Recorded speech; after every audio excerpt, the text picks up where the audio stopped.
What's good, YouTube? This is Chimera Gaming back at you again with some Naruto-Arena. So, today we're going to go over the mission, The Legacy of a Sarutobi. The mission requires that you need to win 3 times in a row with Naruto Uzumaki. This is base Naruto right here. And then the second requirement is that you win 10 times in a not 10 times in a row, I apologize, 10 times. So you can get your 3 in a row and then just kind of grind out the 10. So with that being said, we also have a few missions that we can do. So we'll go over the first team. The first team being Naruto, Sasuke, and Kankuro. With this particular team, you can actually finish about, I wouldn't say 4 missions. You can actually do parts of 1 and then actually get at least another part knocked out. Those missions are Descent into Darkness for Sasuke, which is a win 4 times in a row with Sasuke Uchiha, and I think it's a win 10 times.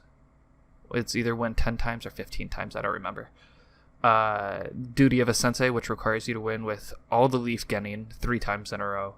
And Mist Descendant, which requires you to win 3 times in a row with Sasuke or Naruto and win 6 battles, I believe, with Sasuke and Naruto. So with that out of the way, we'll just go ahead and hop into a game. I'm pretty sure I've showed you this team because we covered some Kankuro teams in my last video going over Twisted Sound. So I'll see you guys in just a moment.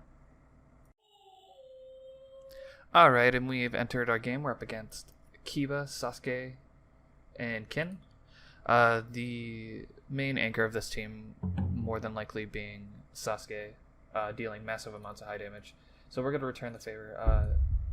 The main premise of this team here is that we want to combo a lot, so setting up with Sharingan and Shadow Clones and Puppet Preparation allow us to deal big damage later on to take down characters like Sasuke and Kiba that will often deal high amounts of it. Alright, it's our turn. We actually do have a few moves we can do. We're going to Rasengan, and then I believe... You know what, I'm just going to hold off. I'm going to Puppet... Do I want to Puppet Prep? Yeah, that's okay, that's okay. So we'll go ahead and we'll Puppet Prep. That way the following turn, no matter what exactly happens, Sasuke is defeated. So.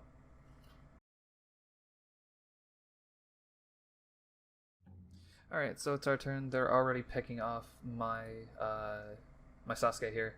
So what I'm going to do is I'm actually going to go invulnerable with Sasuke. We're going to go ahead and hit... we're just going to go all out and demolish the Sasuke here. That's 1 pillar down. We're still gaining 3 chakra the following turn, and we still have 3 characters up that do have some type of huge damage.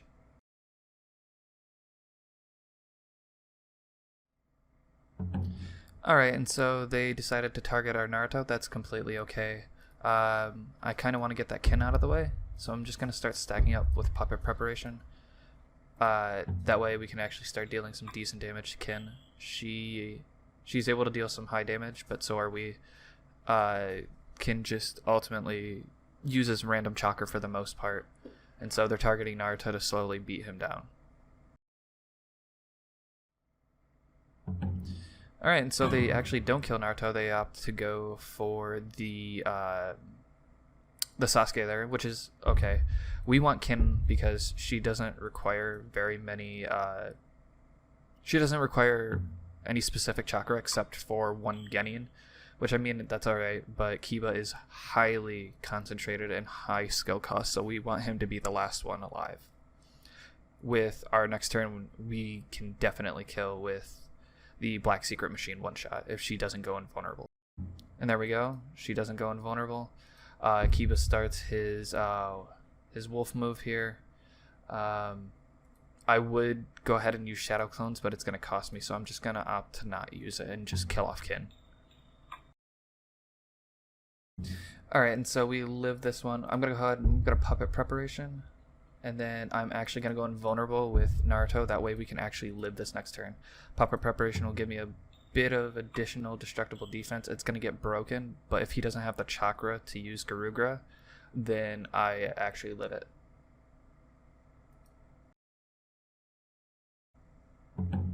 Alright, and so we actually do live it. So I'm going to go ahead, I'm going to set up this. I'm not sure if I can live. I'm actually really nervous about that. He has one turn to kill one of my characters. So I'm actually going to try and put in as much damage as possible. That has me so worried. So I'm actually going to... I think I'm going to do this. That way, if he does kill the Naruto, then I have... If he doesn't kill Naruto, then I have Rasengan as an option. His Garugra is dealing 25, but I'm not sure if he used a skill last turn. If he didn't, he didn't. If he did, awesome. Because it puts us in a very good spot. Okay, so he had it. That's alright. So we're going to go ahead. We're actually going to hit him really hard with the Black Secret Machine one-shot. So no matter what happens right now... Ooh. Actually, I say no matter what happens, all he needs is a taijutsu to actually just kill us. But all we need is one more turn, and we can actually kill the Kiba. So we'll see what happens. Okay, so Kiba goes ahead and goes invulnerable. With that, we're going to go ahead and we're going to use Puppet Preparation. Just so we have that availability. We got some destructible defense, and he can't kill us now. And it seems we win. So we're going to go ahead and finish him off with Black Secret Machine one shot. And go ahead and pass. There it is. That's one win out of 3 that we need for the Legacy of Sarutobi. And I'll be right back with you guys in just a moment with the second team.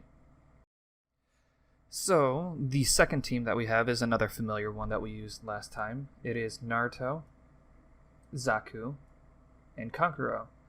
The main premise of this team is the fact that it can do high AoE damage, and it's also very, very combo heavy, with characters like Naruto costing 1 taijutsu, and then characters like Zaku that cost 1 bloodline in order to deal decent damage, and with in combination you can deal about 55 damage roughly. And the same thing goes for Zaku comboed with Kankuro, and then even Kankuro comboed with Naruto. This team overall around is decent, and even standalone most of these characters are fantastic. Zaku also has a nice counter, which counters, I believe, all physical skills. Yes. Oh, it's actually physical or chakra. As long as it's not mental, Zaku can actually block it for 1 random. It does have a cooldown of 2, but it is still very, very nice, and it is invisible, so your enemy team will not know if it is up or not. So with that being said, we'll just get right into the next game.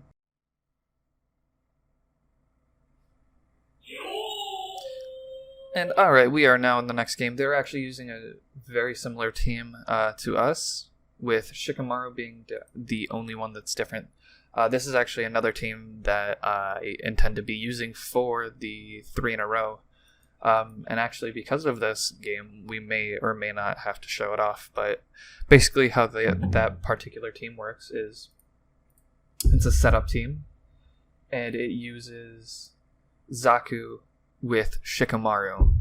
And so what happens is Shikamaru stuns the enemy team, makes it so they're not able to reduce damage or become invulnerable, and then you can counter with things like Wall of Air, and then also combo with things like extreme decapitating airwaves, along with Shikamaru's skill to make sure that you're unable to reduce damage or become invulnerable. So with that being said, I'm actually very nervous. I do not want anything to happen, so I am actually going to use the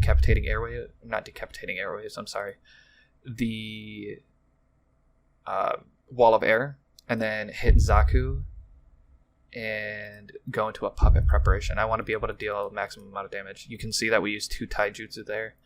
I know that's unfortunate, but at least we'll be sitting pretty. And as I thought, Zaku used Wall of Air in order to counter, and so that's alright.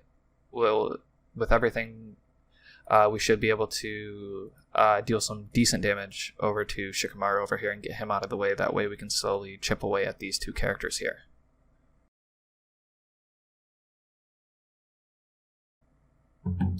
And there we are. And so with that being said, I'm actually going to kill Zaku this turn. Zaku is now officially finished. Actually, I actually want to put some damage in on this Shikamaru because he is just a horrifying character to deal with. His ability to stun the entire team and everything like that is horrifying. So with that, I'm actually putting him in range for my Poison Bomb. And I'm just hoping to possibly be able to use that Affliction next turn. He is more than likely either going to stun or AoE damage. He is opting for the stun, and that is okay. We don't see a decapitating airwave coming out from Zaku, which is completely okay. We don't want to see that, or else we take a huge risk. So unfortunately, we're seeing this AoE. I wanted to get him out a lot sooner than this, but the stun is actually very scary if we don't have a character that uses mental skills. And there we go. We see the and then this is where the combos just start coming out of nowhere, because that only requires one Genjutsu for both those skills and then one random for the stun, which is very, very scary. That's a lot for, very minimalistic but powerful effects. And here we go. I'm actually I don't know what to do here. So I have a few different options. I'm gonna go Wall of Air Naruto. And then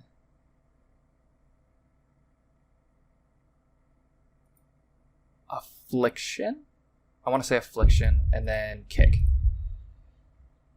So that way we have a better chance of... That's what I thought. Okay. So he Wall of Aired me, which I was expecting. But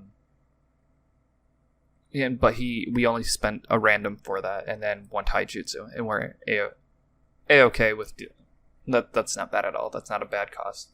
And then we set up a counter for our Naruto because we want to be able to oh my lord, I'm actually horrified. I'm gonna go and set myself to invulnerability because Zaku is setting up here.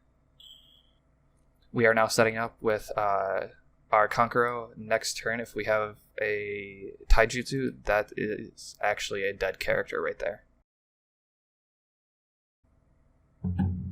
And he hits with a hard skill. I don't know how, I don't think I'm going to win this with how things are looking.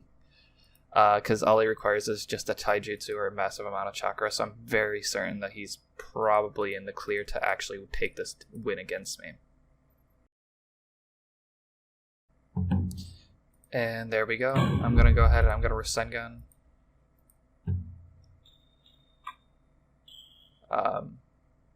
Putting him close to death, and then I can pick off the Naruto, but more than likely that Naruto is definitely going to pick me off.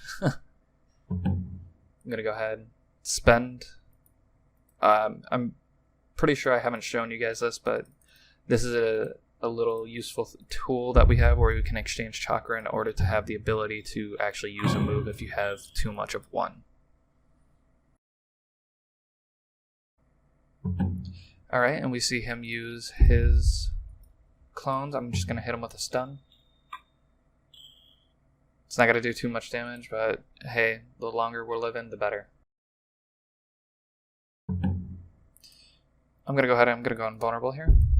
I just want to make sure that I can at least try and live a next turn. Go into Shadow Clones and see if I can live it. If I can, that's fantastic. We can Rasengan again and we can try and pick it. We can try. Alright, so we'll go ahead, spend the Genin, and see what happens. If we lose, hey, it's alright. We always have another shot, and it's a 3 in a way. You just have to win 3 times in a row.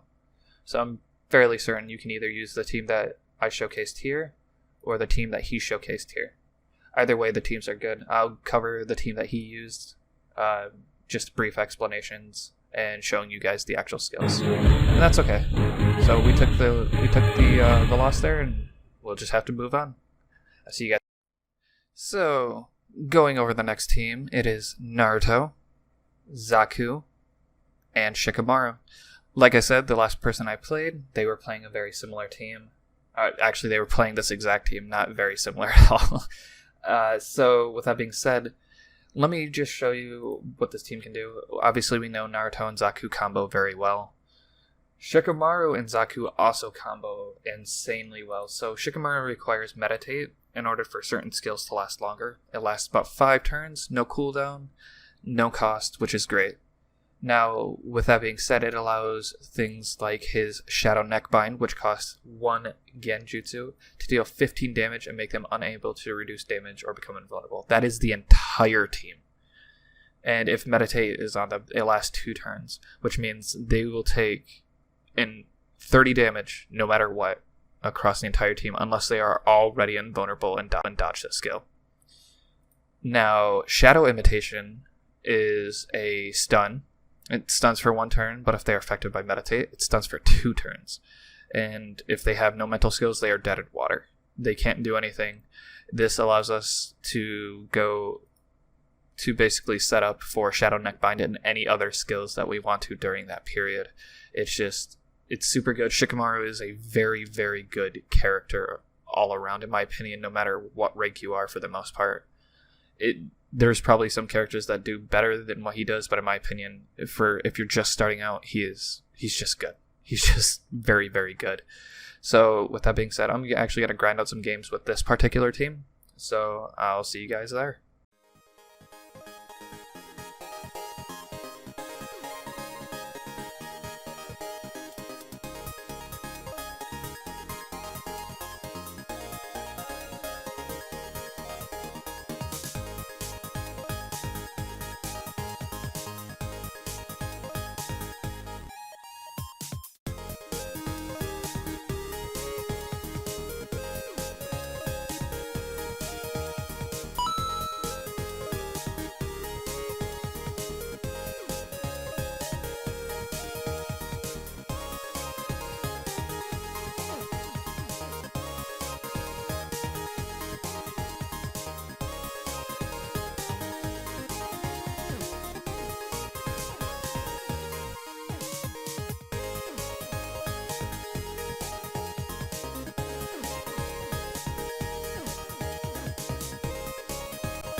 There you have it, folks. We have officially gotten our 3 out of 3 wins. That was actually a pretty tough grind.